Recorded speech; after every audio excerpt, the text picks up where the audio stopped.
This is the Kitchen Sink WP Podcast, episode 230. I program my own computer. We have a server crash, 404 error, page not found, links aren't working, system is crashing, system is crashing, system is crashing.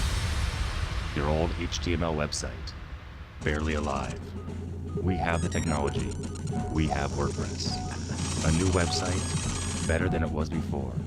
Better, stronger, faster.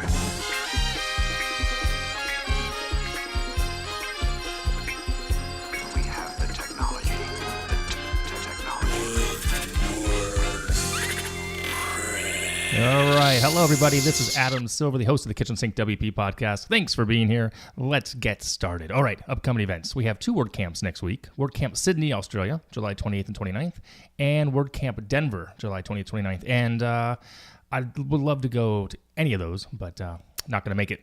I've been to Denver. I went to Denver a few years ago. Had a good time. Actually, that was the first time I'd been back to Colorado in 6 years, so I got to go to my old neighborhood, my old office, a little surreal. It was great, except that my laptop had died, actually, that weekend. But a buddy over at, I put out the word to the community, and someone brought me a loaner, so it was great. So that worked out just fine. A little stressful, but nonetheless, that's what community is great for. All right, moving on. So like I said, go to a WordCamp if you are in Sydney or Denver. You should definitely go. All right, moving on, segment one in the news, a couple of things to talk about here. There was an article actually over at WP Tavern about my friend Jennifer McFarland. I know Jennifer as she was a co-organizer for WordCamp Raleigh. She works at North Carolina State, NC State in the Information Technology Office, and she did an interview with them regarding preparing NC State for Gutenberg. And then she actually just spoke about Gutenberg at our meetup last week. So props to her for getting a shout out over at Tavern. I believe they might be doing an interview with her on the podcast. What's it called? I forgot the name of their podcast at the moment. But with Jeff Chandler and Triple J. So check that out as well. I'll put a link in the show notes. So pretty cool. Also in the news, iThemes has entered the hosting space. Yeah, so iThemes was acquired by Liquid Web 6 months ago, I don't know, and now they're offering hosting. They're trying to compete with those like WP Engine, DreamHost, Flywheel. So if you're interested in some hosting, and it makes sense for them to do this, it really does, in my opinion.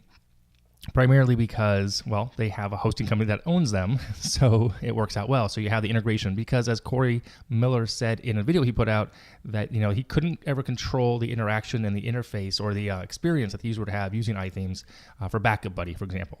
So now he can. So that's awesome. If you're interested in some new hosting, I haven't tried it, so I can't give you any feedback on that. I'm still using the hosting companies that I use currently, so we'll see. Maybe I'll test it out and see. If they give me an account, I'll test it out, check it out. All right, and lastly in the news, as of the recording of this, which is the weekend of, what's the weekend today? The 21st, 22nd of July, WordPress 4.9 Beta 2 is out. They're looking for people to keep testing it and trying it. I think it's going to be due out by the end of this week coming up here. And the reason I mention this is because they're doing the call out finally. They're going to have the call out to say, try the new Gutenberg editing experience. That'll be in the 4.98. So be prepared for this to come out. So when you see this, know that you can opt in or not opt in, etc. So I think that's it in the news. Yeah, that's it in the news. All right, moving on to segment 2, the meat and potatoes. This week, I'm talking about the top 10 episodes in the past 230. Plus, what else I listen to these days, not in the tech industry, not in the WordPress-related world, because I think it's important. So I went through all my my stats, and it's interesting how to look at these stats. And these are just pure raw statistics, downloads and links and clicks. And it's not easy because it's almost unfair. I guess it's not. I'm not sure of the word for statistics purposes, but obviously some shows are much older than the newer shows, right? So 230 episodes later, it's hard to know exactly how these would stack up over time. If I really dove into it, I would need, honestly, a actuary, I think, to kind of give me a better feedback on this. But and what I found was this. So the top 10 episodes I've had, and this is in the order of popularity, not popularity, but just based on downloads. Combination of downloads and links and clicks, etc. So number one was episode 16, which was scrub those backup files, where I talked to people. I mentioned I spoke to you about cleaning up your backup files and opening them up, making sure there wasn't anything extra in there because sometimes a backup of a backup of a backup happens.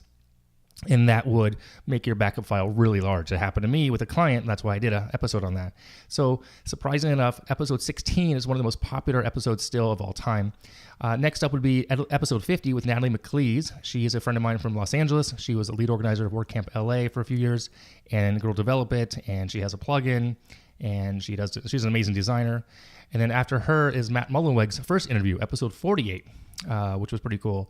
And then episode 42 was Nathan Tyler, which is a partner of Natalie McLeese, actually. And he has a couple plugins, and they've teamed up most recently on the plugin that won Plugin Palooza back at WordCamp Orange County this year, like a month or two ago. Episode 49, not an interview. This one is a popular one called Child Themes, where I spoke about what child themes are and why you want them. And then the next one up, I think this is number 6, is episode 200, which is once again where I talked to Matt Mullenweg. So both Matt's are in the top 2. Both his interviews are top 10. Not surprising, he's a popular gentleman. So, and then episode 207, my takeaways with Gutenberg, and actually that's what it's called. It's called Gutenberg and my takeaways. And then episode 209. This is interesting that these are most popular on downloads, and these are in the last 30 weeks. So, yeah, the last 5 are in the last 30 weeks. So, number 209 was 5 ways to declutter your WordPress website, and 213, my pre-launch checklist, and then episode 206 was when I spoke about my week in business, the behind the scenes, day to day, how I did a morning and night review of what went on every day in my business. So that was episode 206. So there you have it. There's a top 10 that I've had in 230 episodes. I was a little surprised that scrub the backup files. I mean, it makes sense that episode 16 would have higher number than, for example, well, I guess it doesn't make sense. Anything's possible, but it's been around a lot longer. So it's just, I find the stats odd. Anyway, that's all I want to share on that. Okay. Part 2 of this discussion is what I'm listening to these days in the podcast world, online, on a daily, weekly, monthly basis, but not specifically technology related. So, I have a reason for this, and I'll mention that in a second. And this is in no specific order. This is just the order I wrote them out in the notes regarding from my podcast app, which I use. Overcast is what I use. So number 1 is Acquired. This is a show that goes behind the scenes of the best and worst company acquisitions. Another one is 99% Invisible, thanks to Kyle. He got me on the show. Akimbo, which is a new podcast by Seth Godin, relatively short, 25 minutes or less. How I Built This, which is the NPR show with Guy Raz. 2 shows here. Well, I put these in number 5 spot. Bigger Pockets Money and Bigger Pockets Real Estate. Lately, I'm really into real estate and investing, and I want to do this in a bad way, just as an investment property, as a way to make, quote, passive income, but outside of what we currently do in the WordPress space. My parents used to own property and real estate. They did really well with it. You can't go wrong in the long run. So it's a buy and hold strategy. But anyway, listen to Bigger Pockets. Both shows, they have real estate and money. So number 6 is Bookworm. I heard about this from another show. Forgot what show it was, but it's pretty cool. They dive pretty deep into some books and reviews.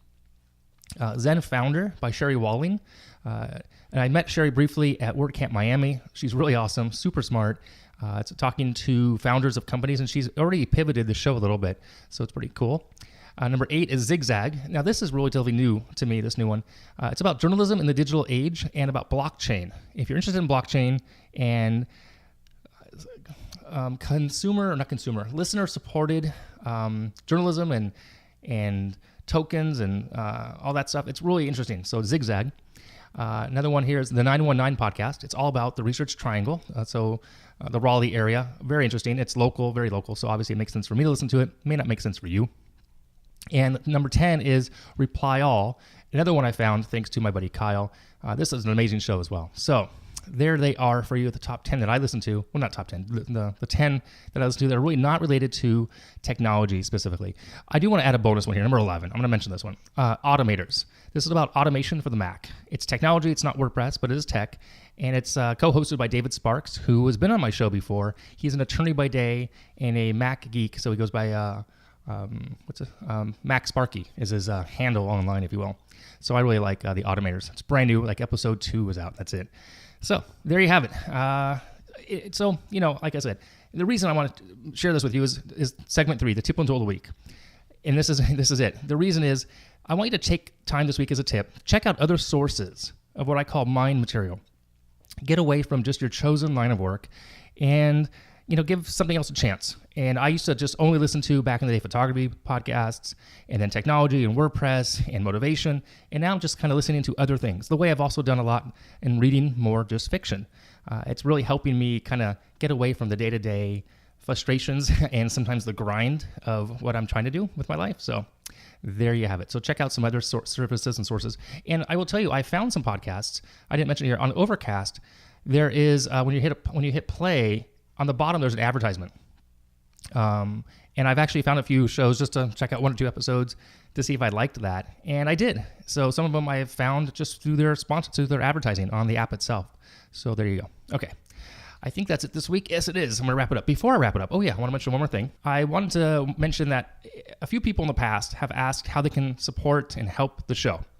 And I didn't really have an answer. Back when I ran a meetup, some people would donate through the meetup.com payment processing tool that they had. So I was thinking about it, and I went ahead and did this. So I've set up a Patreon account because, there's a request for it.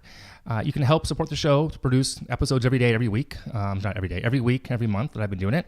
It helps me travel. Even though I do get discounts and travel for free, it's still, if I drive or if I have to pay a hotel or gas, it's still out of pocket. So, it gets me better equipment. It can produce more content, etc. So if you want to, you can, no pressure. You can do it once a month. You can do it monthly.